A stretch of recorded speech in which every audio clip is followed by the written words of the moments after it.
hey, we've got 7 years to go, folks. You know, we got a long time to go. He gave us a sneak peek at CPAC. The president is not only making America great again, he's going to keep it great with another run in 2020. And today we learned who's going to take the helm of his re-election bid. His 2016 digital director, Brad Parscale, was named as campaign manager. He first worked with the Trump Organization, then helped bring the president's campaign to victory and went on to lead digital strategies for the RNC. Some exciting news for Trump supporters. Okay, so Dana, this is very early in announcing the re-election. What do you think the strategy behind that is? Yeah. I don't know. Oh. I mean... All right, Greg, what do you think? I know. But go ahead. I'm teasing. Go ahead. Well, I think everybody knows President Trump's going to run again. I mean, it's not the first time that CPAC wasn't the first time that he's hinted at it. In fact, he keeps talking about how the media will, even though they can't stand him, they're going to end up voting for him so they can continue to have good ratings. Right. I do think that it could have been something that just structurally, he wanted to send a message saying, I already have my person, so stop bugging me, like stop calling me and telling me that you're going to be my campaign chairperson, because I already have somebody in mind. And that way, giving Brad that title now quiets all of that, and they're going to have their work cut out for them. The American public usually gives a president a second term. It's very rare that they don't. In our lifetime, there's really only Jimmy Carter, well, my lifetime, Jimmy Carter and I was born in 78. H.W. Bush. And so you usually can get a second term.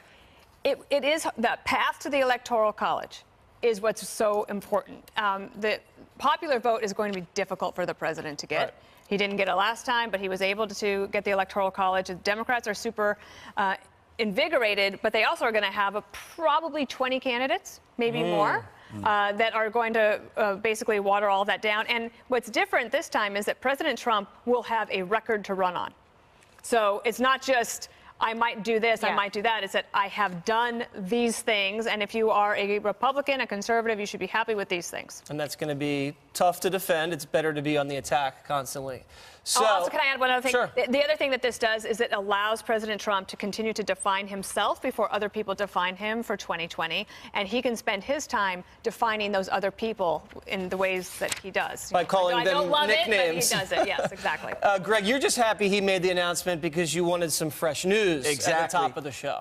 Just before I get to my main point, why he did this, the name Brad Parscale is actually an anagram for Red Cabal's rap.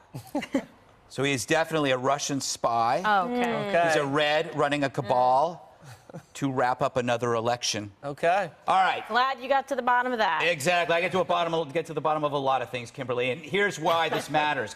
He is thinking beyond the sale.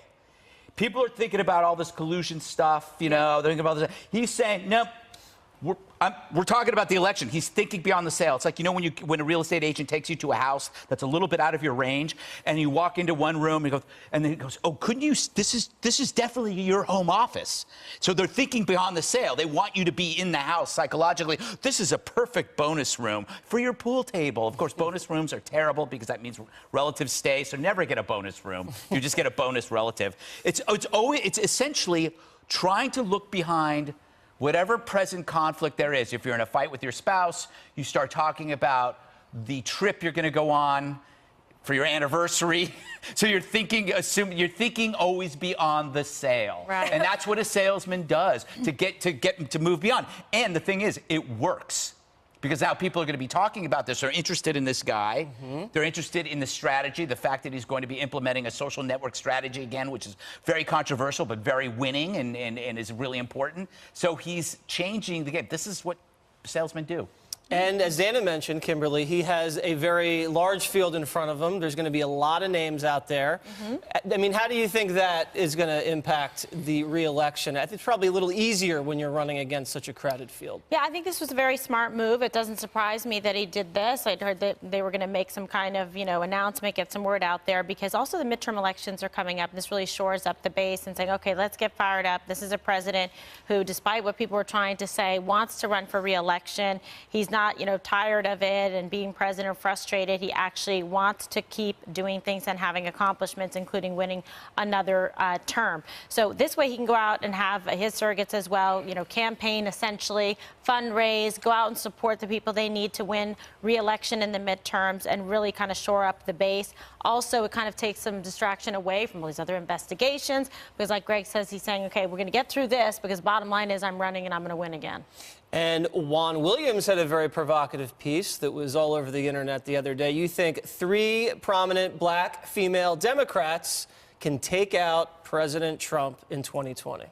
Well, I think they have the capacity, and that would be Oprah Winfrey, Michelle Obama, and then, those two are really extraordinary because they're both in the Trump model as celebrities. Their political standing is a subset of their iconic status in American society. Kamala Harris, that simply has the big pockets of California behind her.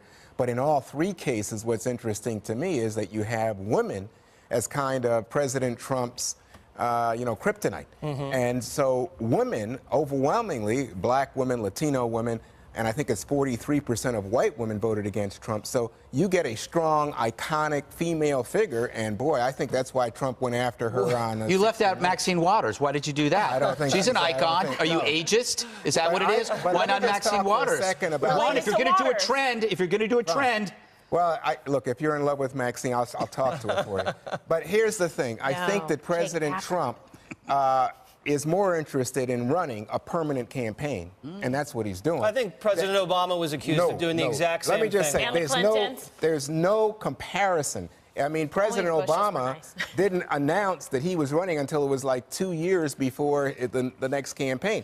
This guy announced on the inauguration day. By the way, I know for everybody who read the Drudge Report or was watching the show, they say, oh, President Trump just announced that he's running.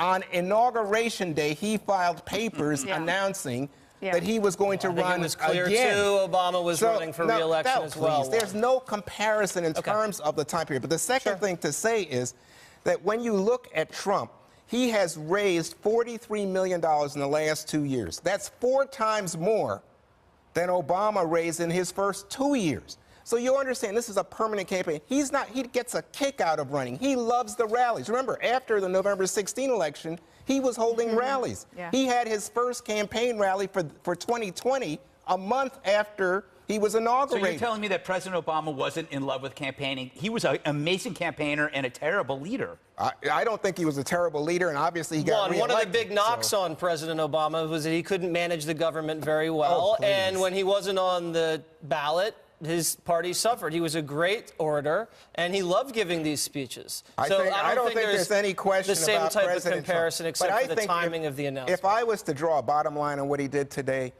I would say, one, he loves campaigning. He loves the rallies. That's when he's at his happiest. He's not a governing guy. But the second thing to say is Hope Hicks was before the House Intelligence Committee. Are we talking about what's going on with Hope Hicks talking to investigate? No, we're talking about the distraction. Well, speaking of investigations, Dana, I think Jeff Sessions said that he was going to open up an investigation into FISA abuses under the Obama administration.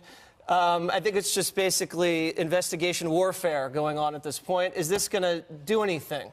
Well, the investigation that Sessions ordered will fall under the Inspector General, Michael Horowitz, who has his hands full. He's got a lot of stuff to do. Trey Gowdy was on the Daily Briefing today and said that he welcomes this investigation, but there could be other needs for investigations such as the State Department, in case this investigation that they're working on now turns up other funny business. How was Trey Gowdy's hair when he made that? Good. Good? Looking good, yep. Okay. Yep. Greg, what do you think about Investigation Gate?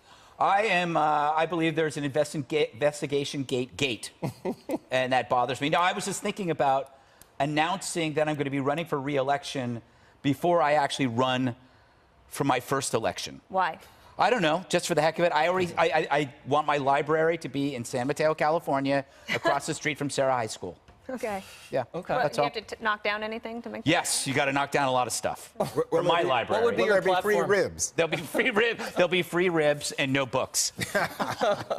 Okay. Kimberly Sessions looking into the FISA abuses. This whole thing's boomeranged on the Democrats, if you ask me. We have an unmasking memo that's about to drop, and that's not going to be pretty for a lot of the Obama officials allegedly involved, like Samantha Power and Susan Rice. Do you think he can make any headway, or is this going to just get lost in all the text memo investigation kerfuffle? No, I think people are going to pay attention to it because there's been quite a lead up, to this point, and there's been a lot of vocal pressure in the media and from people and from Trump supporters to examine this, especially given the fact that Democrats started this. They opened up this can of worms and made these accusations, and now this is follow through. And follow through eventually leads to justice. So we'll see here what happens. He's doing his job. He should be doing this. He'd be derelict in his duty if he did not follow through on it. And then what we need to do is cover it. All right, Juan, last word. Well, I just love what Kimberly said. Investigations lead to justice. Okay, maybe we can investigate Sheriff Israel. I think that might be a good idea. All right, President Obama caught on tape engaging in revisionist history about his time in office. Up next.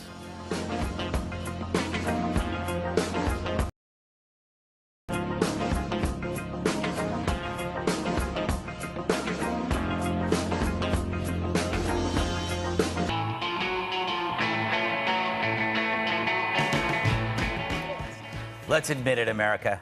We miss Barack Obama. Juan does. There he is.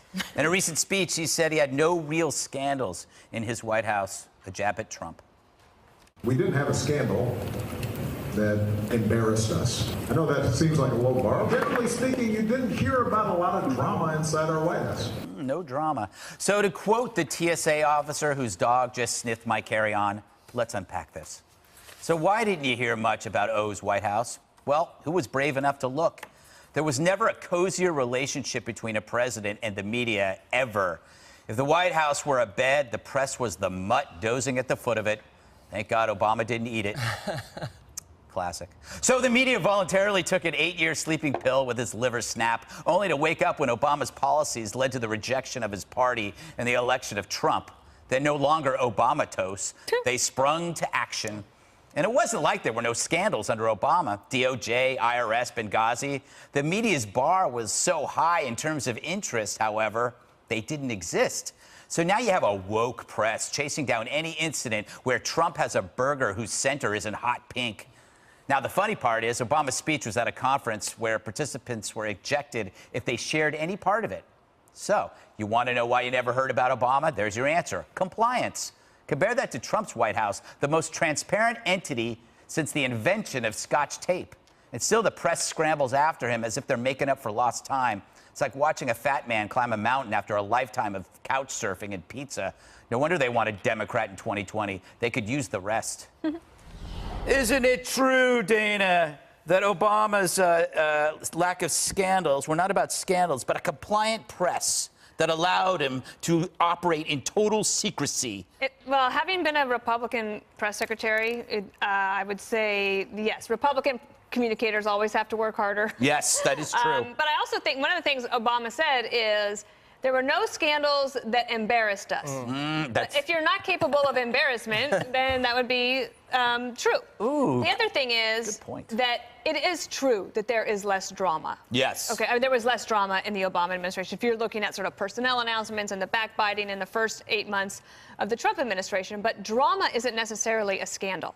Exactly. The other thing, my final point. Unless it's scandal. That's true. Good one. The other thing is that all of the Obama people that worked for him, they have said this from the beginning, and even as he ended his presidency, the one thing they were so proud of is that they had no scandals. And it became a rote talking point. Yeah. And no scandals is the new no collusion. Everybody says it over and over again as if this is like going to finally sink into all of our heads.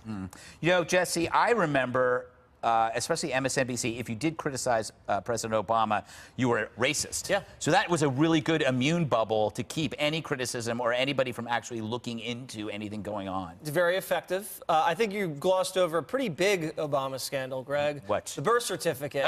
I mean, that was huge. That obviously was a forgery. And he pulled one over on the American people. I mean, I think our Arpaio is still getting to the bottom of Nothing that. can resuscitate you after Then a this. brother get a heart shot. This guy, you won't give up on the birther. I'm teasing. Oh, Lon. my God. We believe it's real.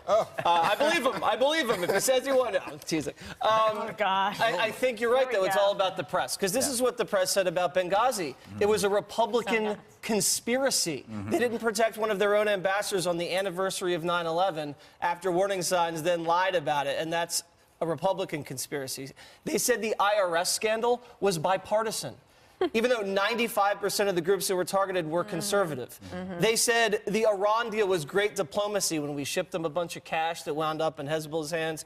And then they said about Fast and the Furious, that happened under the Bush administration, even though it absolutely did not. So we're even passing over Solyndra. We're passing Ooh, I over loved that the one. Bergdahl trade. We did 6 they months. lost Solyndra. $500 million in taxpayer money. The VA scandal. Yeah, oh my- People died, and government bureaucrats got bonuses. So I found a list of what the New York Times says are Trump scandals. Are you ready for these? Okay. Kellyanne Conway promoted Ivanka's fashion line on TV.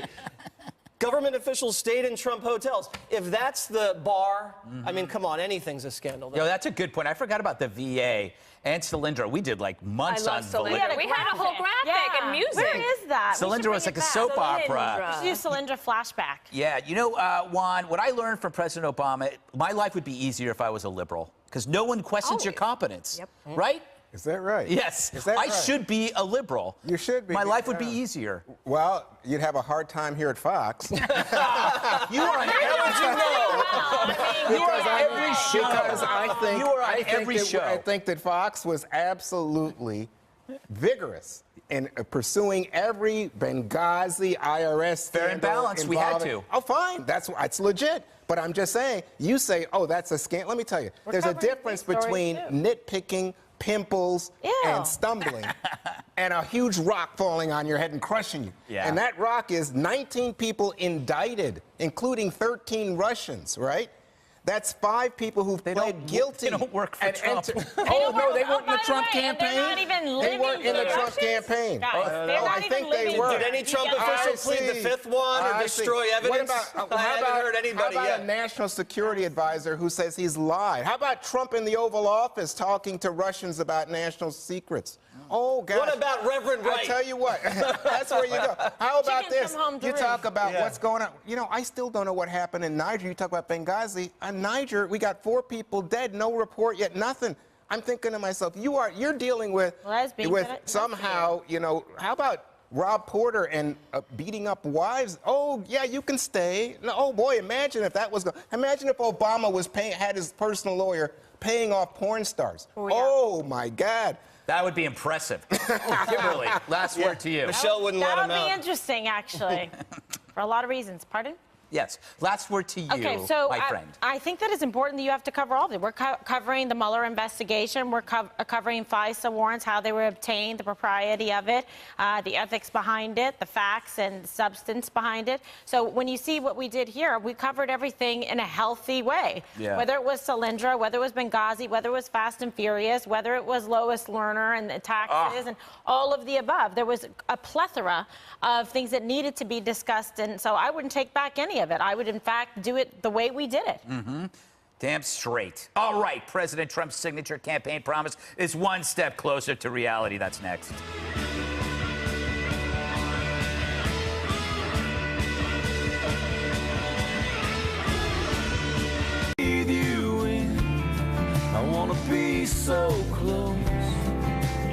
California has bucked his immigration agenda, but President Trump is expected to make a trip there to look at prototypes for his border wall. His first visit in office to the state is scheduled for mid-March. Meanwhile, a U.S. district judge once criticized by the president ruled in favor of his wall today. Gonzalo Curiel ruled the administration can continue waiving environmental laws to proceed. That news comes as the DACA debate rages on.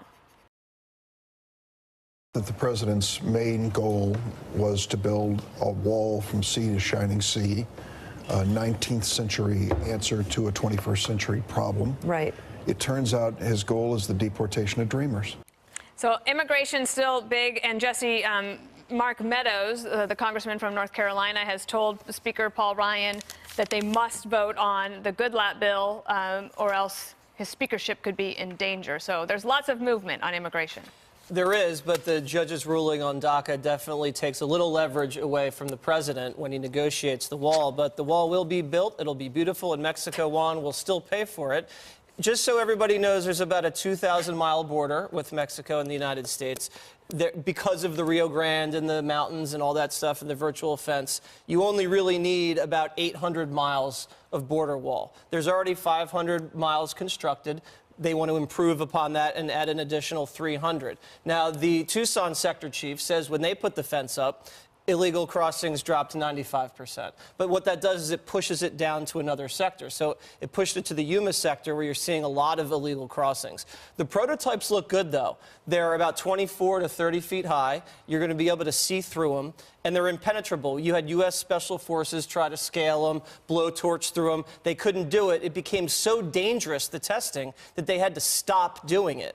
And he's going to go down there, and he's going to try to, you know, like an architect would try to look at the specs and take a look, and he's going to have maybe a hard hat on, and it's going to be a great photo op, but it looks like it's making progress. Yeah, I think more than a photo op, Juan, and especially with this judicial ruling that they can move forward, because the environmentalists have tried to stop progress on a lot of these construction projects, and not just at the border, but across the country.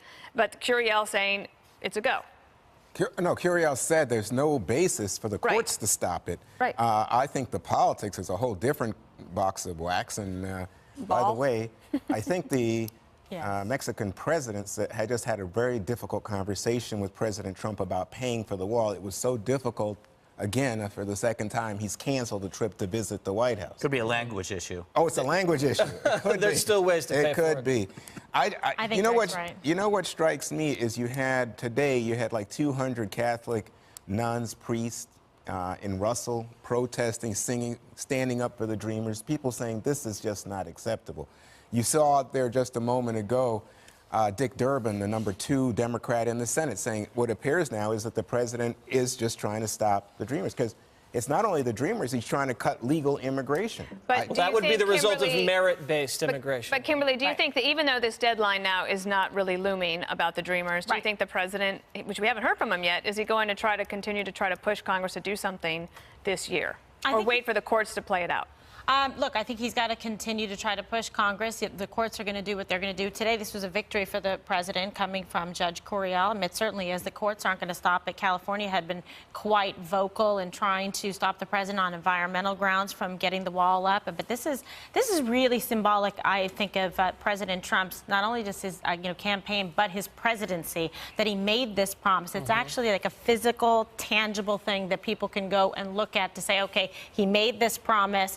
He's running for re-election. He's announced it. He better get that wall up and start it. So I think that's why we're seeing such focus and emphasis on it. And then it has the tie-in piece, as you aptly point out, with DACA and with immigration. And I think he's going to try to be compassionate about it and work with both sides. And they're going to get boxed in again if they don't try to come to the table and at least meet him part way on it. But if this is about politics, Kimberly, would just say it. It's not about I think this is what he believes, and I think it is about national security. I think that's a big piece of what he campaigned on, that we have to make America safe again, that we have to make American borders, that aren't penetrable, that aren't porous, that people aren't coming in, that are criminal recidivists, that are taking, hiding in sanctuary cities, taking cover, and then committing crimes against Americans, legal citizens, etc. There's a path to citizenship. There's a way to do this. You should do it like everybody else did, and you shouldn't come in here and try and cut the line and commit crimes and get back and forth because we don't enforce the laws that are on the books.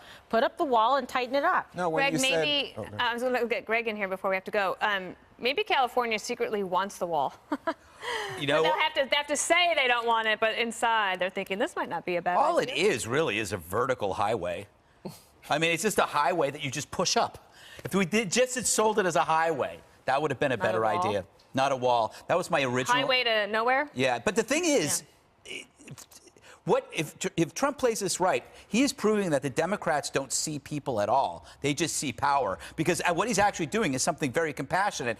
There's nothing better than a wall. Good fences make good neighbors, and legal, lawful immigrants should appreciate that. All he's saying is he wants an enforced system, and 1.7 million people can stay. That's pretty compassionate. Yep. What the Dems are saying is the dreamers can dream on because it's not coming from us. The Democrats are ticked off because he might come up with the solution and reverse a false perception that the Democrats have capitalized forever, that they are compassionate and that Republicans aren't compassionate. And if Trump ends up becoming the pro-dreamer, the pro-immigrant, that's going to reverse a polarity that's been around for a long time, and it could be a really big deal. And it helps that there is no deadline. I really do think that helps. You do? Well, I can't decide. I'm of mixed mind on that, and I will continue to think about it, and I'm sure we'll talk about it again. And again, we could sell California to Mexico. Everybody loves that. All right, some companies have yesterday. severed ties with the NRA after the Parkland school massacre, but FedEx isn't caving to that pressure. That's next.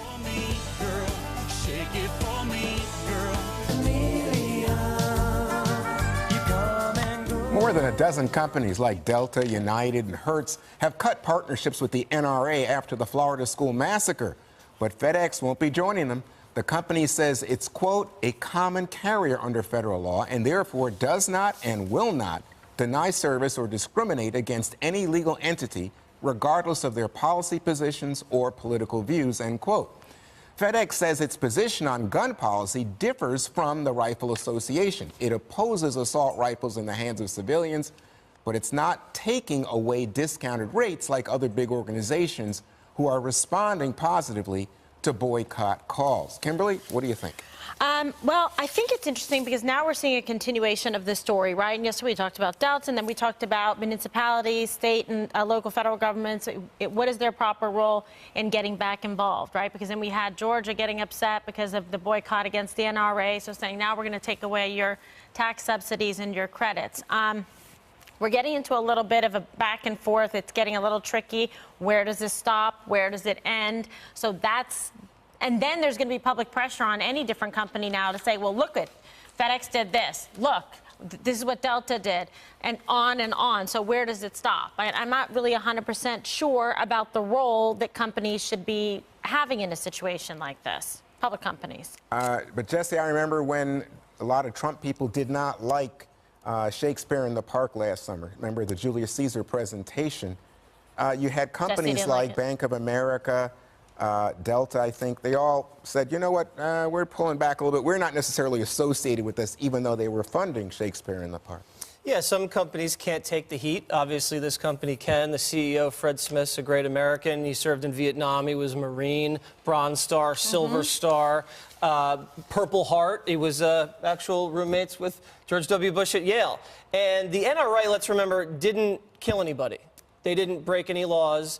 And it wasn't the NRA that failed to protect school safety. That was the sheriff, and that was the FBI. There are 5 to 10 million NRA members, and they're mostly upstanding citizens. Remember, it was an NRA member that actually shot dead that shooter in Texas last year. So just because there's a few thousand activists bombarding these companies doesn't mean you have to cave to pressure. Businesses shouldn't discriminate against people because that they support an amendment or not. The ACLU supports the First Amendment, NRA supports Second, National Lawyers Guild supports the Fourth. That's fine. What is interesting is that there hasn't been a boycott of the NRA that was triggered by the Chicago situation. There's been almost 100 shootings in Chicago, victims, in the last 2 weeks, and no one said anything about that. That's just interesting to me. Are you calling for one? I'm not calling for any boycotts. I'm not a big fan of boycotts, but I am saying it's just suspicious when people use death in order to fulfill their political purposes. Well, so what's interesting, Dana, to me is the larger concept here that our politics are so polarized, especially around an issue like guns, that you then see American corporations playing a role. They say, well, if everything's going to be tribal and divided, we're going to express our values very clearly. We're going to put them on the table. FedEx has done that, even in this situation. They may not be saying we're going to take away the discount rate, but you have companies like Delta, Symantec, Hertz, others saying these are our values. We think these are American values, and we don't agree with the NRA. So I had a flight attendant reach out to me on Twitter, somebody that actually had been on one of our flights once, and she explained to me something about the United decision that I didn't know. And I still don't think that it's right to basically segment populations and identify financial benefit for one or the other based on partisan preferences. And I don't think that governments should punish companies for expressing their First Amendment right to decide to do whatever they want to do and who they want to give discounts to. What I didn't know is that one of United's captains, his daughter was killed in Florida, in Parkland. She was one of the 17. Her name was Gina Montalto. And that United Airlines, perhaps trying to have solidarity with that captain, had decided to made that decision. But all in all, I am not for different financial systems based on your partisan preferences. I think that is a terrible road to go down. What do you think about when the big companies punish, you know, like Rush Limbaugh or somebody for saying something they consider to be obnoxious? The other day in Boston, I think it's WEEI, several companies pulled away because they were saying bad stuff about Tom Brady's agent, who's Asian. I am often suspicious about companies acting on so-called values. I think it's more about fear, and the fear is based on the effect of social networks in which their numerical significance is exaggerated. 100 people, and we know this with the Russian bots, 100 people can feel like 1,000, can feel like 10,000. So we see a lot of companies folding to that, and they fold, I think they fold prematurely. Because what happens is, what I've noticed on Twitter, there are people who will say, I will never use Virgin American again. Until, of course, Virgin American is the only flight out of Aruba. And then they change their mind. So a lot of these boycotts are part of an initial onslaught from a couch. There's a lot you can do. If you really are upset about this, you can offer actual solutions. You can call your congressman, your senator, you can do things, and you can talk to people and think hard about this stuff and think about real solutions rather than getting mad at a company which is basically just people doing their jobs. If you are more mad at FedEx than you are at the Broward Sheriff, that's false concern. Yes. You're choosing the company purely as a virtue signal to say, look at me, look how moral I am. But it's clear that the failure lies with the sheriff, not with Federal Express. And I think more companies should listen to, should follow in FedEx's footsteps, withstand the initial onslaught, and hopefully people will realize there are better things to do. All right, good example. Ahead, since when is it a controversy to offer prayers for someone who's ill? Oh my gosh. There's a backlash against actor Chris Pratt for doing just that. Can you even believe Next.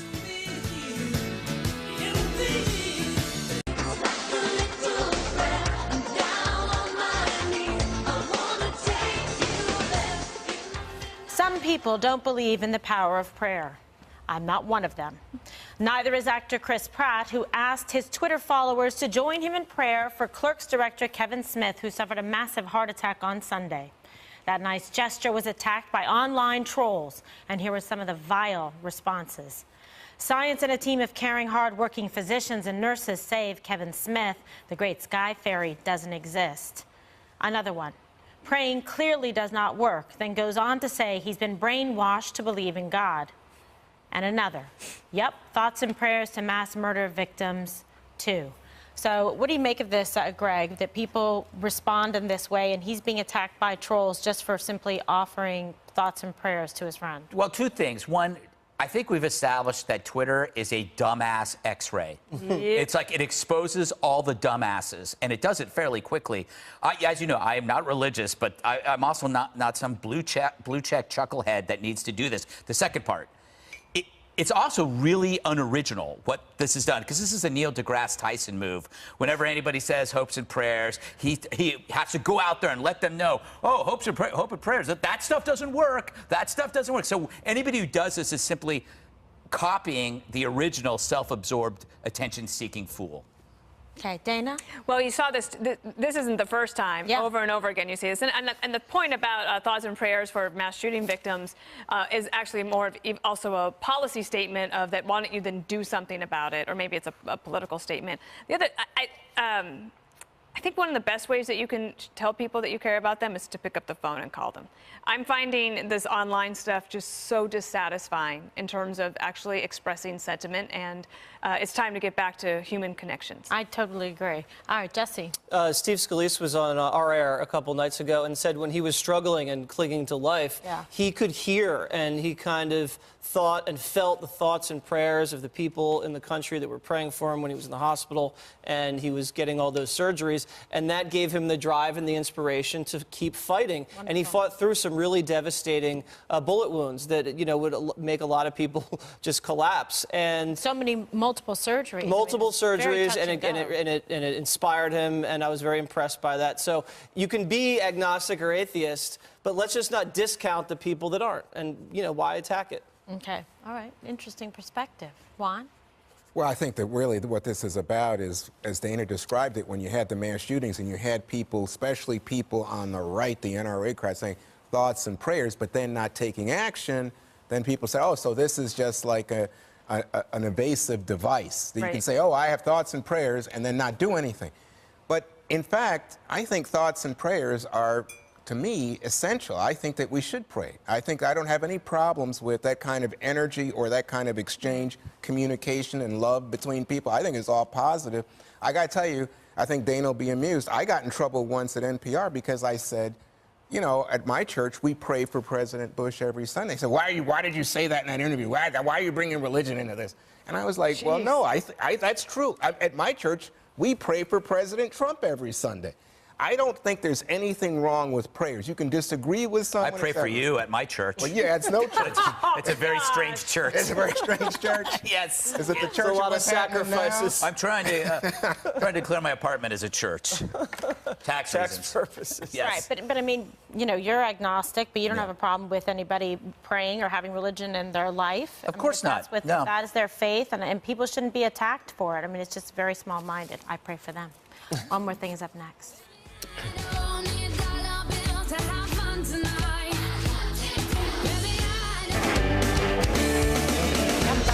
It is time for One More Thing, Juan.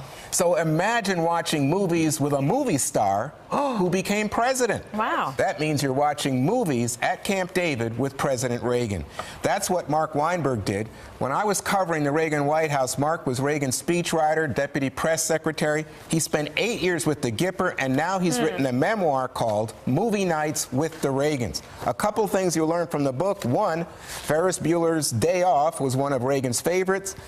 And he learned a lot about leadership from the movie business. In any case, it's good reading for this Oscars weekend. Nice. Well, that sounds I heard good. he cried also when he watched E.T. I did too. Me Entertainment too. Tonight. Oh, I loved Marriott Hartley. Very good. All right, next. Time now for a new edition of Mom Texts. Okay, number one. Life is bigger than Hillary. Stop behaving like a one-trick pony. Nice. How about this? Wrong. Trump is not at 50% approval rating. Like Juan, I worry about your sources. Where do you get your information? Rasmussen, Mom. Rasmussen. Oh. Nice. I am worried, Jesse, and I am very worried about that unusual jacket you are wearing. That was from last night. She is a good mom. What did you think about tonight? I don't know. Wait till we hear I the gotta text. say, you doubled And down. Number 4, remember, confidence is silent and insecurity is loud. It is a talk show, Mom. And if Trump fires Rod Rosenstein, we will have people marching in the streets. Trust me on that, and I will not be alone. There we have it, Mom. And I'm on Hannity tonight, so check that out. Mom hates that show even more than the 5. And a twofer. Oh my God. A twofer for Greg. All right. That's so mean. Dana is next. Okay, so a week from tonight, there's going to be a primary election in Texas 2nd Congressional District. Very crowded primary of 9 Republicans trying to replace Ted Poe. Have you ever heard of somebody that's running for Congress that was actually literally running for Congress? Dan Crenshaw is a former Navy SEAL. He ran 100 miles over 5 days to raise money, not for himself. Watch this. The reason we did it was to really shine light on a lot of our neighbors that are still rebuilding after Hurricane Harvey, that haven't been able to move back into their homes, and really show people that the work is not done. What I saw was grit, resilience, hope. I saw Texans not giving up on each other. So he raised money for hurricane relief. 10-year career in the Navy SEALs. He was educated at Harvard, a master's degree in public policy, injured in Afghanistan, and that's why he has the patch there. Two Bronze Stars, the Purple Heart, and the Navy Commendation Medal with Valor. Primary is next week. He's one of 9 in that race. God bless him for his service. That's amazing. Greg. All right, it is time for Greg's Celebrity Corner. We got some amazing footage from TMZ. This is former Secretary of State John Kerry arriving at an airport and met by 2 of his biggest fans. Look at John Kerry, shocked. They were all over him. John Kerry still very popular among his fans. They were kissing and hugging him. You could just see the charm and wit that exudes from the former Secretary of State John Kerry as he tries to maneuver his way to baggage, but it's impossible for that sad man. Anyway, that's Celebrity Corner. Did they lick him? Yes. Lick the tree. All right. Wow, that was good. All right, Kimberly, I'm looking forward to this. Oh, indeed you are. Time for Kimberly's Food Court.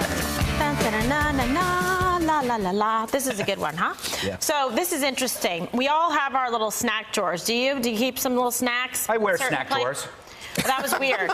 Okay, I'm moving on. According to a new survey, we have that drawer, but then we keep a secret stash on the side too. Okay, so this is a freeze-dried fruit manufacturer, Krispy Kreme, conducted a study of 2,000 women, Greg, between the ages of 21 and 45, and they found that 2/3, 66% of American moms have a super secret supply of their favorite snacks that they keep hidden from their families. You know why? Because they don't want to share it. Yes. All right, no sharing. This is top of mind. Set your DVRs, never miss an episode of The Fives.